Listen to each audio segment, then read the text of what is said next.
health. That's why they've gone to court. You know, they want to stop us because they run remote hospitals that do not exist. We were being briefed about a hospital in Kino that is doing more surgeries than Aga Khan and Nairobi hospital combined. You know? So I sent my CS, can you go and look at this miracle, please? You know? And those are the people who have gone to court because they don't want us to digitize the space so that they can continue to game NHIF. I promise you, we will stop them. And we are going to digitize this space. So technology is going to be a big part of our, and we will need people like Joel. People like Joel to work with us. We can leverage on their knowledge, their expertise to drive our own agenda here at home. Sorry for saying too many things. No problem, Mr. President. Next time, I think I'll try to cut you short if you're not saying nice things, but you were saying nice things. And I will say, Mr. President, I think it is clear in everything that there are some people who thrive in chaos, and they create chaos so that they can thrive. Unfortunately, data provides transparency, and with transparency, the chaos is eliminated. So thank you very much for your comments on that. I'll go back to Joel so that we finish on the technology questions, and I'll just ask you. We talk a lot of things about things like artificial intelligence, machine learning, Internet of Things, augmented reality, and these are the things that are like child's play to you. And I would like to know, in your investment at Pathways Technology Limited, how has this contributed to the Kenyan economy and the community around you? Thank you very much, Joanne. And Mr. President, you're spot on the technology. At Pathways, we've been running for the last 10 years in the US, but leveraging the young people here in Kenya. We've had about 1,000 people go through Pathways. And you know, we're happy to say that we get rated all the time by Safaricom, Google, Amazon, which to us is okay because we're creating employment. What we've done is we have a very, very solid training program that we're now scaling up with the help of Konza. We have an MOU where we plan to train 20,000 young people over the next 5 years in some of these very high-tech skills, AI, machine learning, and all that. So the future is bright. Like I said, there's a big wave going around, and Kenya is the destination. Forget about India. Thank you. That's brilliant, absolutely brilliant. And Kenya is the destination. Now coming to you, Prof. You lead a lot of people in diaspora, and I believe that Proximity Point is established on about 40,000 acres. This is a housing development that is being called the City of Return for the diasporans. And His Excellency has spoken at length about the issue of affordable housing. And this is an area of great concern for majority of us as Kenyans. Maybe you can just talk to us about how you want this to be the first green city in Kenya, and also how you've been able to mobilize all these people, any challenges you've encountered very briefly, so that then we can see whether there's any intervention that His Excellency can put in place to make sure that even diasporans coming can be able to invest in that space.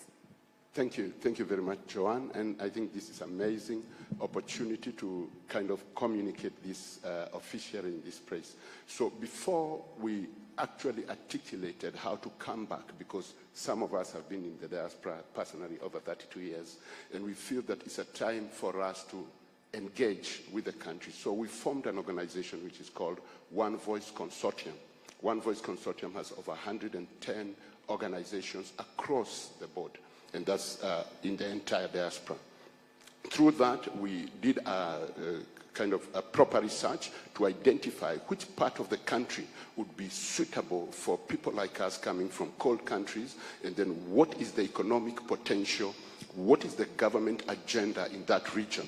And we identified the Lapset corridor, that is the end of Kilifi County into Tana River and into Lamu County. So we just had that transaction. And what we saw there was pro-economy, agribusiness, technology, and the like. We also identified that in one of the sub-counties that we'll be working in was the poorest county in the whole country. And for the diaspora, remittances was not enough. We wanted to be participants of strict, clear transformation. So through One Voice Consortium, we mobilized. We've traveled across the entire diaspora communities. And just last month, I spoke to over 2,000 Kenyans in Dallas, Texas. And how we mobilize that is kind of saying we have younger generation that has no historical, traditional attachment to Kenya. How can we create an atmosphere for them that makes them attracted? They earn 10 times more than we earned when we went to the diaspora. So the strategy is to work with this generation, create resources, especially through the industrial park, to enable them invest, not necessarily emotionally, but because they can see the returns on their investment. So our prayer to the government is that we get proper documentation, a special economic zone, so that we are able to channel directly our billions of dollars into Kenya and then rechannel them into the rest of the country. Excellent, excellent. And I think you had a point in terms of the ease of doing business, where we would get accelerated services, where even if it was a premium service, people coming in from diaspora could process, for example, land titles, etc., in an expedited manner so that they can then invest effectively. Mr. President, would you have a comment? It's, in fact, we, in the whole space of delivery of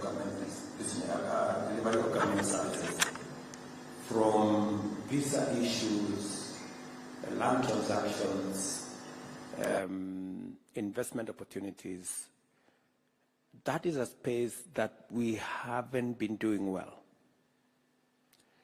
Our investment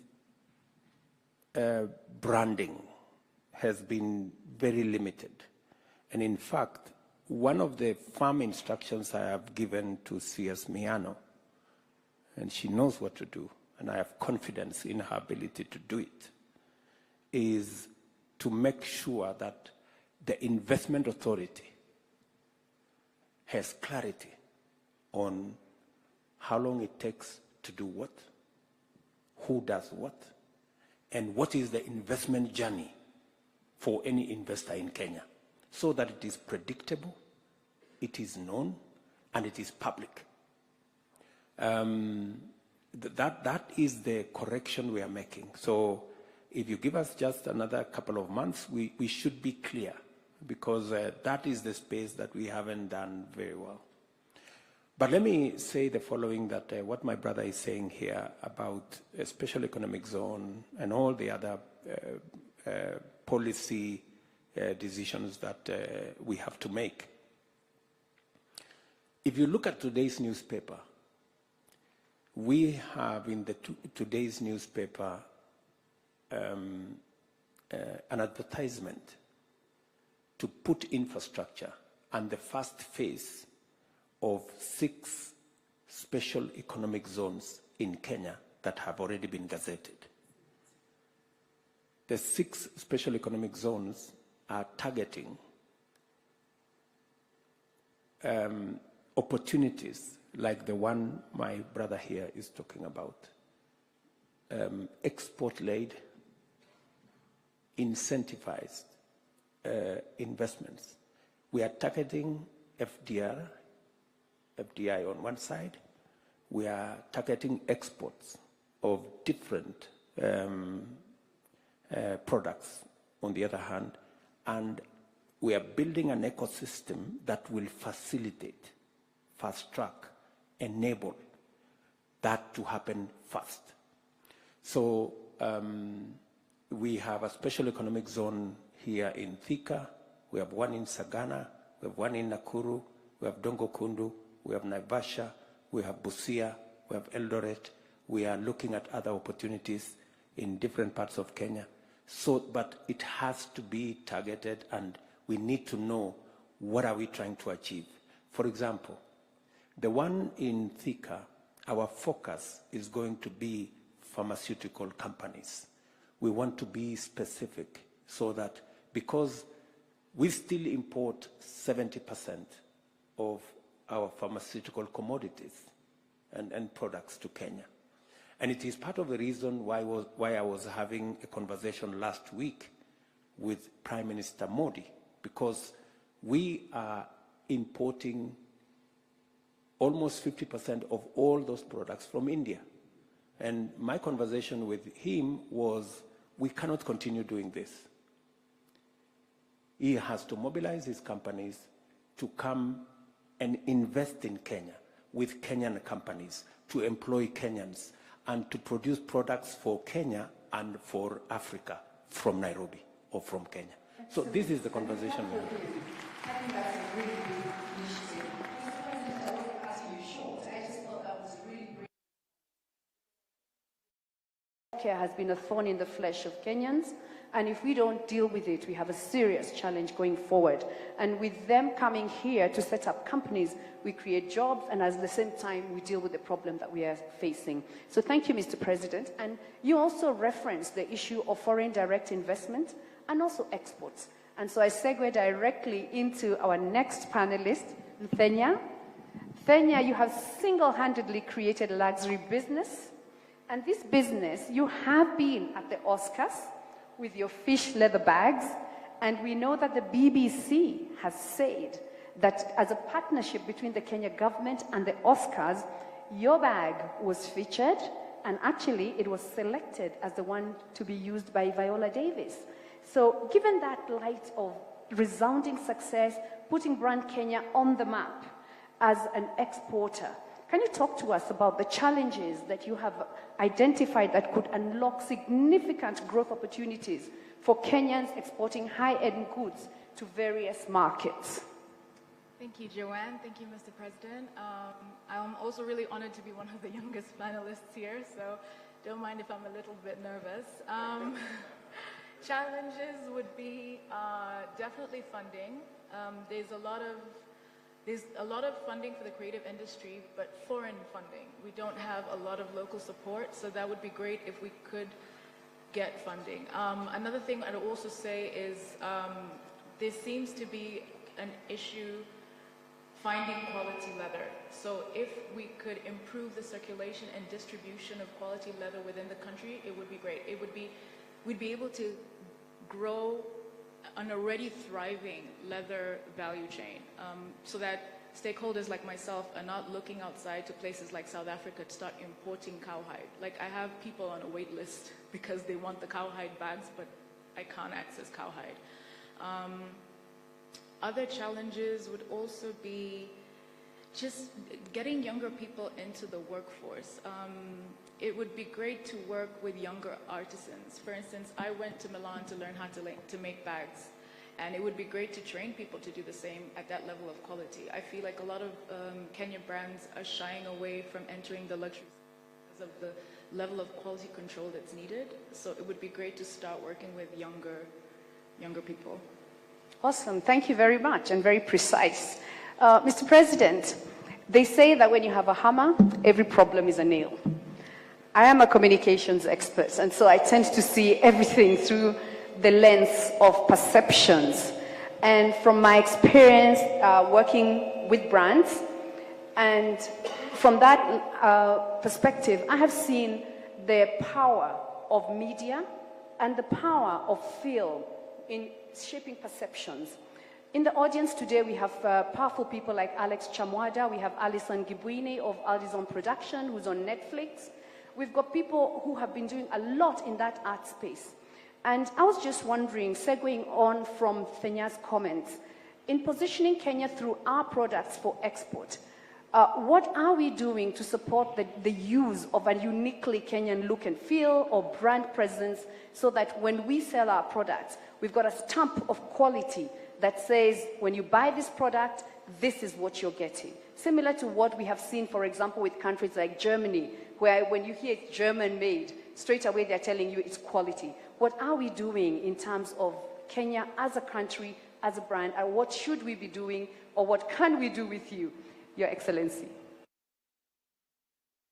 Much. Listening to Thenya, you know, she's saying what I should have said. She's so right, you know, she's so right. Leather is one of the lowest hanging fruits that we have. Why? Kenya is the third largest holder of livestock in Africa, We have the third largest herd, Kenya. And we are still importing everything leather. What are we doing with our, and by the way, we slaughter about 3 million heads of livestock every year, from cows to camels and sheep and goats. Yeah? These 3 million we slaughter, more than 50% of the hides and skin is either eaten by dogs, buried, wasted. It's a whole waste. And it is the reason why this year we have money in the budget specifically for leather. We are finalizing 3 tanneries. We are investing in completing 3 tanneries. One in Kenania here, another one in Narok, and one more place. It is the reason, and I say this with a lot of clarity, it is the reason why, again, today, our PS, Principal Secretary for Livestock, is in India. Because I had a conversation with Prime Minister Modi on their Leather Institute and Footwear Institute and how we can create a partnership. And I promised him that I would send my PS to sit down with what is going on in India, because there is a lot we can leverage on technology. There is a lot we can work with other stakeholders. And my intention is that, and I have said it publicly, we must have a sunset clause on the day we are going to be importing shoes into Kenya. We must produce leather products from Kenya because we have the leather, we have the hides and skin in plenty, we have the human capital at home, we have the market in Kenya, starting with, we import about 15 million pairs of shoes every year. Explain to me why we are exporting jobs, why we are using leather from other people's goats and cows when our own leather and hides and skin is being eaten. You know? It is stupid, isn't it? Yeah? So this is what we must do. And I want to salute Kenya and people like her who are doing something in that space, albeit at a small scale. It is my responsibility and the responsibility of the government of Kenya to scale up what Kenya and those people like her are doing. For your information, allow me to say one thing. A factory here in Athi River, run by a gentleman called Rao, I went to see him about a year ago. They produce the same quality of leather as you would find in Dubai or in Italy at a quarter the price. That's what it is. It cannot get better than that, would it? It cannot get better than that. So leather is one space. We are not only going to create jobs, we are not going to expand opportunities, but we are also going to create wealth. And we are going to supply our own markets. And that I am very determined in doing. And I was very happy to listen to you. Thank you. Thank you very much, Your Excellency. And then you can see you had no reason to be nervous. Thank you. Now, and I will ask that you speak from the notes that you have made, so that you can tell us the main things you'd like to articulate in this conference, so that we hear your point of view, and especially representing diasporans in general, not just yourself. Thank you. So, Mr. President, with the area of economic research, and I also speak, of course, representing the diaspora who sent me here, I think that one of the challenges that we have found, not just in our country here, but around the continent, is whether the inability or the lack of interest in making use of data for policy purposes. And that's cross-cutting from national government to local government. When in the work that we do, we found that middle income and developed countries, they're really focused on scientific research as a basis for policy. I think that is one of the areas that perhaps we could look at ways in which that can be a culture in our country. And I think with that, even in terms of, for example, we went to look at your target that you gave to the State Department for Diaspora Affairs. We actually found out that the remittances target is approximately 10% of GDP. And if we compare with other countries, that would be matching, for example, Lesotho, which has about 20% remittance as a share of GDP. So it's that kind of research that we are saying that perhaps we could push that as part of our culture in government, in the private sector, and everywhere in the country.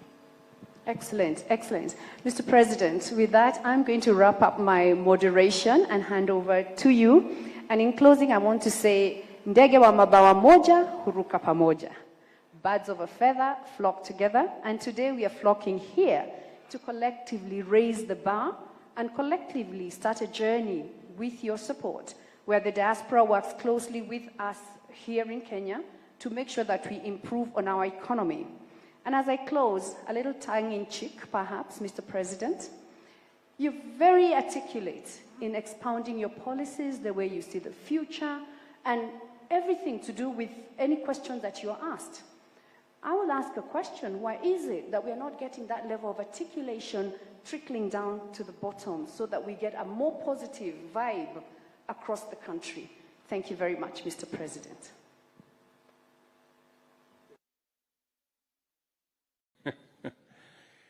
You see,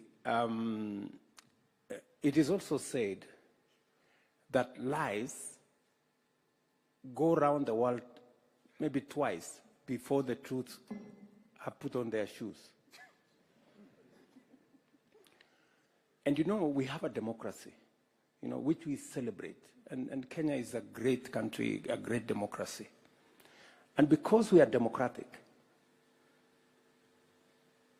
everybody speaks whatever they want. Everybody says even the untruths, you know, that fly all over the place. And that is good. It is up to us to put our story across. But it is up to us more than talking, doing. And I am very focused on making sure that we do what we have to do. You know, we will continue explaining. For example, I will have an occasion with the media, God willing, this Sunday. I want to explain to the people of Kenya, to hold space, where are we going, what are the challenges, what are the opportunities, how do we get where we were going? Because I am very confident in the peoples of Kenya understanding and appreciating where we need to go. That's why I was elected. You know, I am very confident that we are going to change this country, and the bumps that we have, the challenges that we have, for example, the example I just gave here. I mean, people are fighting housing when the results are very clear. I even saw the other day the leader of opposition saying, why is Ruto exporting too many people from Kenya? I mean, is that really something we should be having a conversation about? We have the single asset that we have as a country is our human capital. We have the best human capital anywhere in the world. And you use what you have. We don't have gold. We may not have big gold mines, but we have our human capital. How do we deploy it to use it as a resource to grow our economy? I have been intentional. I have been deliberate. I have given targets to Roslyn there. I have told Roslyn we must increase our remittances from $4 billion to $10 billion. Si nimekwambia PS? Yes. And it's not just going to come. It's going to come when we connect Kenyans with opportunities in Kenya and opportunities abroad. Yeah? We are concluding discussions with Saudi, for example, so that we stop sending domestic workers. We send skilled workers. We send professionals because there are huge opportunities. We're concluding, I had a conversation with Chancellor Scholz. They need 250,000 people to work. We are concluding the bilateral labor agreement with Germany. It is one KPI that I intend to conclude, so that again we can export labor. We can expand opportunities. We can connect Kenyans with opportunities globally. You guys in the diaspora have already demonstrated a great job that you have done investing in Kenya. We want to expand those opportunities. So what I am saying is we are doing more, speaking less, because shortly what we are doing will speak for itself. We may not need to say much. The people themselves will begin to see change happening in Kenya.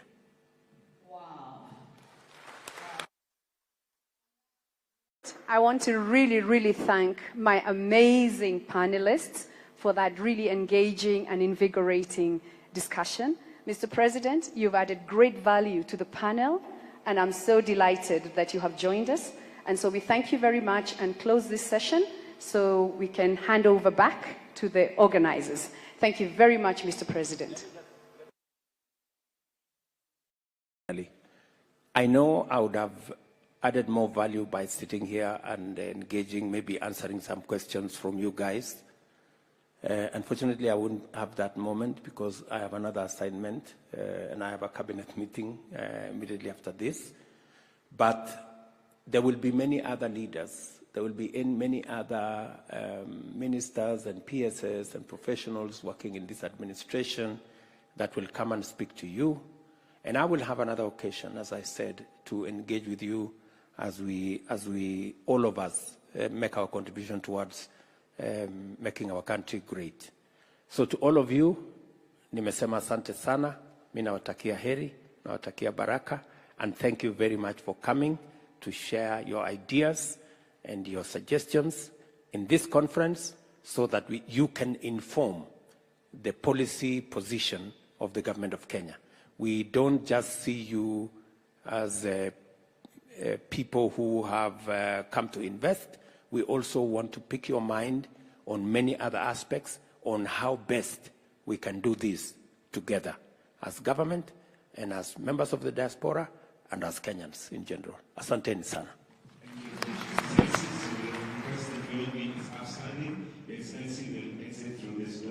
If you don't mind, Excellency, just a quick picture for posterity for the sake of this. PS Roslyn, if you can quickly. 8.2